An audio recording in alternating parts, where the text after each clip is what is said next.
This is Stephanie Hurd with Enroot. And Stephanie, I'm going to ask you a number of questions. I want to talk a little bit about your business and what you do, and some of the success things that you're going through right now, because it's tremendous. Stephanie does customer service training. And what kind of industries do you kind of focus on mainly, Stephanie? As far as industries, I mean, the gamut is wide. I feel like everybody across the board needs customer service training, but right. we've worked in the financial industry, the medical industry, and we've also worked with a small business that does dance training, and they're an award-winning company down in southern Utah. And so it's broad, but it can be customized to each industry. The healthcare industry has much different needs than the financial industry. So it's exciting. It's fun and exciting. So kind of expand a little bit about who you are and what your mission is, what Enroot is, what that vision and mission is that you guys have. Okay. So Enroot Reputation Management is a training company. We do speaking, training. We're developing our online course as well. And it's in-person training that helps organizations enable their customers to become promoters. So it's really kind of capitalizing on the customers that they already have. And then as well as, I'm hearing the feedback, sorry. Oh, you are? Oh, no. Yes, this kind of distracted me. But anyway, it's fixing the underdeveloped relationships. And then, so we go in and we offer training. We've partnered up to do the online reputation management as well, which collects testimonials and referrals and manages the Google ratings. So it is a fun, dynamic industry for sure. Okay, good. Now, are you still hearing the feedback? I do. I still hear it. Oh man, that's crazy. Because it completely went away from me. I don't know why. It's gone. So I can hear you really well, and that's great, which is perfect. But unfortunately, it makes it hard for you to be able to speak. So focus. It's okay. It's okay. I'll zone in. Perfect. Well, I appreciate that. So tell me a little bit about what types of problems are most prevalent in regards to customer service, and kind of how they're fixed. I mean, everybody's got these customer service issues that they deal with, so what are some of the most prevalent ones, and how do we go about fixing them the most? Okay. The first one is you always hear employees, or you always hear customers first. Really, it's employees first, because the employees, if you think of them as your internal customers, if they're happy, then they're going to be able to portray that to the customers, which makes a customer happy. So if you have low employee morale, that's a customer service problem. If you have high employee turnover and high customer turnover, those are major problems. And then we deal a lot with tarnished reputations, so bad reputations, and lack of trust within the industry or within the company. Yeah. And how long have you been doing this? We have been it's a startup company. It's been Enroot Reputation Management for just over a year, and before that, it was started under the name of a different customer service name. Okay, and you've spent some time before in customer service with other types of companies before you started?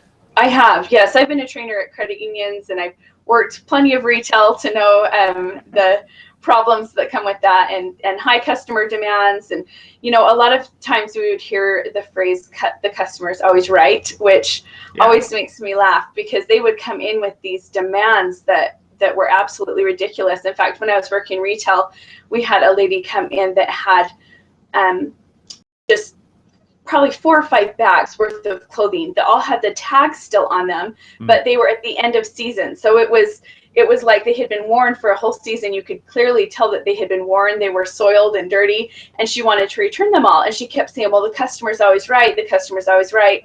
And what it comes down to is the customer deserves justice. They deserve to be treated fairly, but so does the employer as well. You can't give in to every customer's whim, but you can also communicate what is just and what is fair, and communicate it in a way that makes them feel empowered, and they can't step all over policies and procedures as well.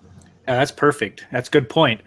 Let's talk a little bit about what kinds of businesses really kind of benefit from the services that Enroot Reputation Management offers. You talked a little bit about financial and a little bit about the medical industry, but what are those types of industries that would really benefit from this the most? Okay, well, there's in-home services is huge. Whenever you're allowing anybody into your home, that's a big deal. That's a big trust situation where you want to be sure that your customer service is just right on point. We usually work with businesses between 10 to 50 employees, but we've worked with, financial institutions that had hundreds of employees.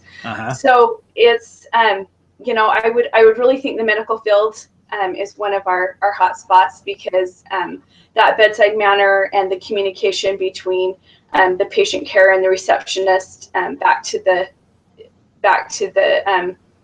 the patients is crucial. So I think that's a big one. But it's pretty endless. We all need the improvement. I need the improvement as well. You're never finished in regards to how you treat people and how you communicate or develop relationships. Exactly. So tell us how to ensure clients will see the best results from the services. So what are the things that you do that really help them to ensure they're going to see the best results? Because that's a difficult thing, and sometimes you go through training and sometimes the trainer leaves and you go right back to the same pattern that you used to have before.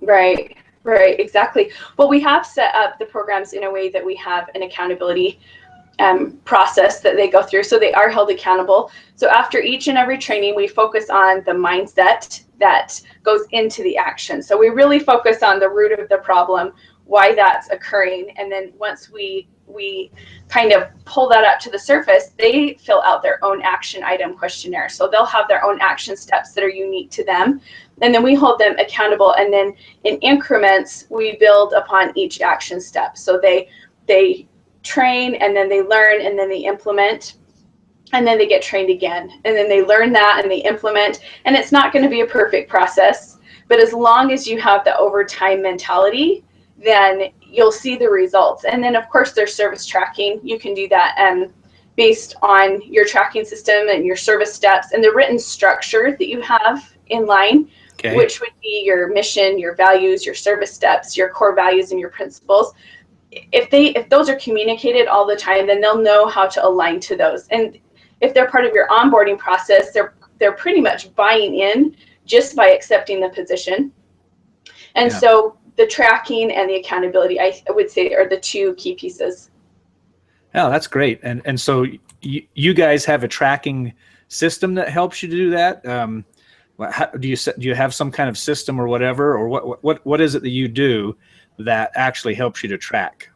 So our client tracking is a spreadsheet. It's just a glorified spreadsheet that we have all segmented out, but it's very different for every industry, because you're going to track one industry different than another, and they're soft skills. And so sometimes it's hard, but what you're really reading is clients' emotions. So there's surveys that you can perform. There's questionnaires. There is mystery shoppers you can do, and you can track the results. You can, like in the financial institution, you can track closed accounts. And then closed accounts, you can have an email campaign where you follow up with, why was your accounts closed? Was it because of service, or was it because of pricing, or whatever it may be? So it is definitely customized.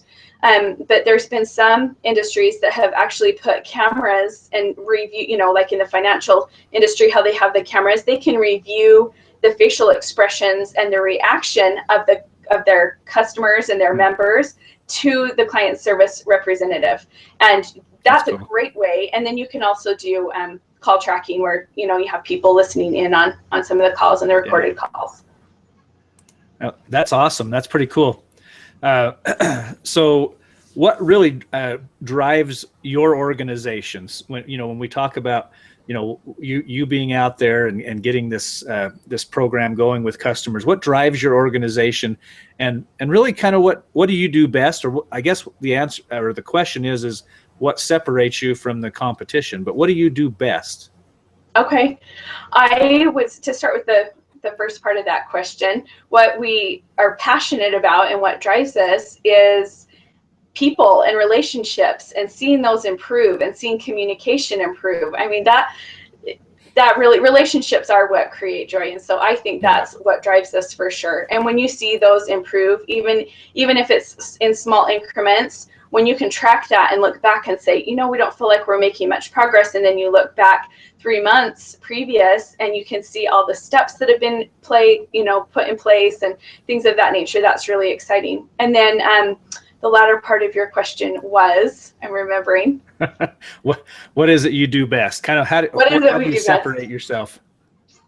I would say the thing we do best is just the mindset training, understanding that once people feel that the organization is interested in them as a whole person, not just how they show up from 8 to 5, but if you can change that mindset so that they know the organization is investing in them, then that's going to be a huge turnaround on all parts, because they're going to show up better at home, they're going to show up better at work and in all other areas of their life. And then the company, of course, benefits because their quality of work is better, their attitude's better, the way they're authentic with their customers is better. So I would say that's what we do best. Cool. That's really good. And that makes a big difference in, again, being able to separate yourself from other companies that are maybe doing something similar. So, so let me ask you another question. I'm going to read this one to you. What exactly does it mean when there is reference made to creating a customer experience? And I love the word experience because I use that in my business as well, creating a buying experience or something like that. But when it comes to customer experience, what exactly does that mean when you say that? Okay.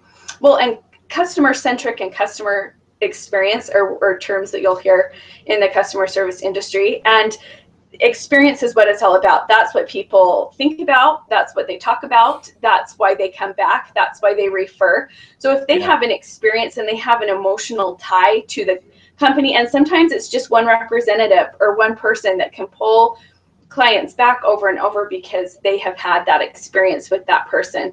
So customer service experience refers to all touch points with a customer. You have to look at the whole picture. Sometimes that requires pulling in a third party, an unbiased party, to come and look at your business structure and your business plan and say, okay, actually you thought that customer service started here when they walked into your door, but what about when they saw your website? What about when they pulled into the parking lot and there's not enough parking stalls?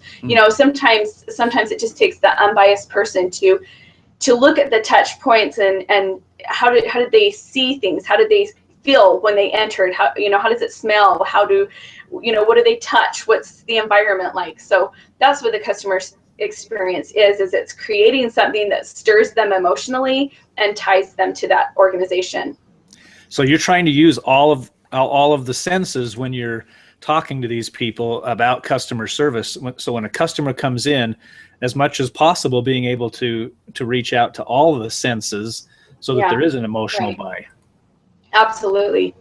Yeah, that's perfect. So I got another long question. So here we go. Okay. Okay. So in what way is leadership able to tell the difference between a motivation problem and the ability problem showing up with their team? So we'll take that part, and there's also how does that relate to the service their customers receive. So number one, in what way is leadership able to tell the difference between a motivation problem and an ability problem showing up with their team? Okay, I love this one. Motivation and ability are two very different things, because if it's a motivation problem, it can be fixed. You can motivate and you can inspire and you can create that why and that fire beneath them. If it's an ability problem, it can't be fixed unless they're trained and brought up to that level of ability so that they can be motivated in order to do it. So it comes down to one question. We call it the $1 million question. If you gave this employee $1 million, if you offered them $1 million to create this experience or to fulfill this task, could they do it? And if the answer is yes, they could do it. If you give them $1 million, it's a motivation problem. If the answer is no, then it's an ability. If they really can't do that, with $1 million at hand, then it's clearly an ability problem. And then you have to step way back and take care of the ability problem, and then it comes to a level of motivation. And so I do remember the second back to customer service is leadership. If leadership isn't fully invested and completely present in the customer experience and the customer culture, then there's no way the employees are going to feel invested. And so they have to be able to motivate and inspire, and then of course set that bar and have them jump over the bar, and set the bar higher and have them jump higher and have them jump over that as far as ability goes. Okay, good. Thank you. That's a long question. So here's a shorter one. Is it possible to, not that you're going to have a shorter answer, I don't know. But is it possible to sustain changes made to create a customer-centric culture? So, again, we talked about this earlier about having the training and then kind of having it disappear. So is it possible to really sustain those changes to create that culture that you really want to have? Okay, my answer to that is if you're willing to put the work in. And the key word here is overtime, because you can pull a customer service trainer in, and I hope I'm not shooting myself in the foot here, but if they come in and they give one training, then people will think, oh, that was nice, that was lovely, and they'll go on about their business and they'll fall right back into old habits. So it really has to be a consistent overtime process. And so it does require that creation of the written structure so that people have like that core their vision and the service steps and their values and their principles, so that they can align all their decisions with that core. And instead of every single step along the way, well, what do you want me to do here? What should I do here? And then that becomes a big problem for leadership, because they don't have time to babysit. But it's definitely sustainable if the written structure's in place, if you've created the culture and you're willing to stick with it and hold them accountable, and then continuously train. So if you think about the legendary service companies, they're consistent with their training. They're never done training their employees. Yeah. So how long do you think it would take for a company to make those shifts, to start seeing those results? Yes, you're always changing and making those changes, but to really kind of make a shift from the old way to something new, what do you think is kind of an average time frame that it might take somebody to make that happen? Well, really it comes back to leadership. How invested is the leadership? So of course you're going to see immediate results, and then they're going to drop down. And then, you have a trainer come in, you're going to see immediate results, and then they're going to drop down. But if they know they're being held accountable, if you went in 3-month increments and did that for about a year, in about a year, you could have a total culture transformation. Cool. Going through all the steps of transformation. But it would require leadership to maintain that culture and to have it written into their employee handbook, and to have it really help them formulate their onboarding practices. So a year for a total transformation of a culture, but then there's that sustainability of, you'd have to keep with it. Obviously, the leadership has to really have a buy-in on this, and not just a buy-in, but probably, really be involved in the whole process in order to make that happen, so that after the initial piece that they can continue to follow up and see the improvements. Absolutely. We feel like we fill all of our pockets with just these golden nuggets. We come in and we train, and then leadership's responsibility is to step in and to train with us, because we know customer service, they know their company, their organization better than we ever could. And so when their employees see leadership step up and take these golden nuggets and say, oh, this is where we could implement this, and we really need to up-level this. And so when they're up there, and so we're more so a facilitator, and leadership steps in and helps pull their employees in. And so it's this collaboration, and all great things are built from collaboration. Yeah. So Stephanie, tell me, give me some information here. If you could offer like your best 3 pieces of advice that the people listening would be able to implement right now because we're always interested in, this, like, give it to me now. I'm really interested. What can help me right at this moment? What would those pieces be? What would that look like? Okay. Well, if I honestly could give my first three, it would be recognize number one, recognize number two, recognize number three. Just that recognition of a team, I think it's so huge when people feel that their efforts are being recognized and that they're appreciated and they're valued. Their service just naturally improves, and that's better than anything monetary that you could reward them with. So I'll bulk that into one, and I would say that recognition is number one. And then empowerment, empower them to align, like, to bring their own unique self. That's what sets them apart from everybody else in the company. Of course, you have created this culture, and hopefully your onboarding practices have brought in the right people, but then you have this person that has a unique style that's going to attract somebody that the representative next to them may not attract. Let them be themselves, and then when it comes to the really big things, the core values and principles, then they're just aligning with what you've created in your culture, and then you have this broad base of customers you can attract because of your diverse team set. And then the last thing I would really think would come back to tracking and measurement. And a lot of people don't think it's possible with a soft skill, but it is.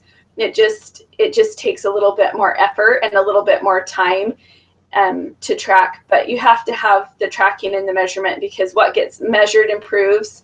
And then it goes the same with your team. If you're holding them accountable and they have action lists, and they also understand the essence of their job, that their job isn't just to check this off, but it's why they do what they do, and buying into that culture of, what is it that we're creating, and why do we create that? And if they feel passionate about that, then the accountability will just add to their effectiveness. Yeah, perfect. Thank you. So let me ask something else to you. When you go through, when you meet with somebody, are you out like in the lobby, walking through where the customer actually kind of goes through this experience? Are you trying to see what they're seeing and hear what they're hearing so that you can create this full experience to be able to bring that back? Or do you just kind of go in and talk with the employees and do the training? Or are you doing some of this like pre-work stuff beforehand so that so that you can kind of give some advice on, as a customer walks or pulls up to the curb, or they walk to the front door, what are they seeing, smelling, hearing, all those sorts of things? Yeah, I think that's a crucial piece, actually, the discovery, and we call it a walkthrough. We go in and we do walkthroughs. We actually encourage the opportunity, because we have to get permission to be able to walk in and question, as a client or as a customer or as a patient would question. We have that discovery phase where we really find out, what's happening, what does it look like? We come back to the senses, what does it feel like, what are the service steps? And then when we go in and we sit down for that initial consultation, we can point out our findings, and then a lot more depth boils to the surface. A lot of times organizations, and I'm sure that you and I are the same, it's hard not to get defensive about our processes and about things that we've created. It's hard not to feel a little bit of hurt. Yeah. But I do believe if communication is good and it's delivered in of course, a professional way, and in a way that, it's good to feel a little bit of hurt, because if it hurts, there's a little bit of truth to it. Let's get down to the root of it and let's solve it. Yeah. But I think that's a crucial piece, that initial discovery and walk through, and you experience it as if you were a customer. Perfect. So anything else you want to share with us in kind of finalizing the program here? Is there something else you want to share? Any great thoughts or wisdom that you want to impart to all of us? And then I'm going to kind of finish up with, how we can get hold of you and that sort of thing too, because we don't have because of the technology issue here, we don't have your piece on there. So I want to make sure everybody knows how to reach out to you and touch bases. Okay. Yeah, I would say what it comes down to is relationships are what create joy. They are what fix revenue bleeds, because if you can get your customers to be promoters for you, first of all, they're doing so much work for you, and that is the true definition of success. If somebody's willing to put their reputation and their word of mouth out there to promote you for no reward other than they were so pleased, they want you to experience it as well, that is true success. And so customer service really can stop revenue bleeds, because if you have underdeveloped relationships, those are people that could be spreading the word. And of course, we trust a friend's opinion about an organization or a company much more than we trust what the organization is saying about themselves. So, and then it's exciting. It really is. It's exciting and it's fun. And customer service has this bad rap for being drab and boring, and these step-by-steps of how to greet somebody, or the step-by-step of how to go through a process. And that's just a necessity. But the fun part is when you can add your own unique style and your own passion and your own personality to what you do. And that's what makes the company great, is its team. Yeah, perfect. And I think that helps a lot. You're passionate about it. And so I think it's not boring when you have somebody that can teach you like what you're doing. So this has been awesome. I appreciate you sharing all of that. So how do we go about getting hold of you, reaching out? Again, what's your website that people can go to? Okay. Whatever you want to give as far as that method to be able to reach out and touch bases with you on how to get involved in the programs. Okay, great. Well, you can contact me directly by phone, which is 801-389-9124. You can also find our phone number on our website, which is enroute.rm.com. So it's ENROOTRM.com. So it stands for Enroot Reputation Management.com. And then, of course, we have our social media. We have a Twitter account and a Facebook account and our LinkedIn page. So you're welcome to search for us on there as well. So your programs now, do you, is this something that's like online training as well as live training? As what kind of situations? What are you doing? Like, is it coaching? Is it train? Give us an idea too of the packages, or not necessarily the prices or anything like that, but what are types of things that you're offering? Okay, well, we can come in and do that one-time training. What our hopes are with that one-time training are that they'll understand the nature of what customer service can do for them, and then they'll decide to go long-term, because we all know that, just 90 minutes to 3 hours of one training isn't going to get them very far. But we do offer that. We offer a one-time training. We offer a 6-month package and a 12-month package. And then, of course, we have an E6 leadership experience where it's very customized to the organization. And that's what customer service is it's really making it to what the customer needs. And so we're very flexible and pliable, but we do have formulated plans that are in place that take you through 8 steps of transformation is our big one, which transforms the whole culture. And that's mostly for either people or organizations that don't have their service culture solid. They don't have that solid foundation. And so we help them either create or refine their written service structure and all of their service steps. And that's the one that makes the biggest impact. And then we do have online content, but we're creating that and getting that up and going. So hopefully that will be available soon. Perfect. Thank you. That's really good. So lots of options for you out there listening to be able to get into this. And so, Stephanie, thanks so much for coming on. I really, really appreciate you taking a few minutes with us and talking with us about customer service and how important that is. And so I hope that people will, really kind of hone in on this presentation and get some good benefit out of it, and that we can be able to have you share more with us at some point, and we can kind of go into some details and tips that we could use from you as well. Great. So this is Carrie White with Adventure Quest Training, and thanks for hanging out with us. Stephanie, thanks once again, and be sure and check her out. So we appreciate everybody. we're signing off. And Stephanie, please be sure and hang on here for just a second. But we're going to sign off and say goodbye. And if you have any questions, reach out. You've got my email or my website address. You can reach out through there, and we'd be glad to answer questions. If for some reason you can't get through to Stephanie in another way, you can certainly do that through me. So have a good one. We'll talk with you all later. Thanks.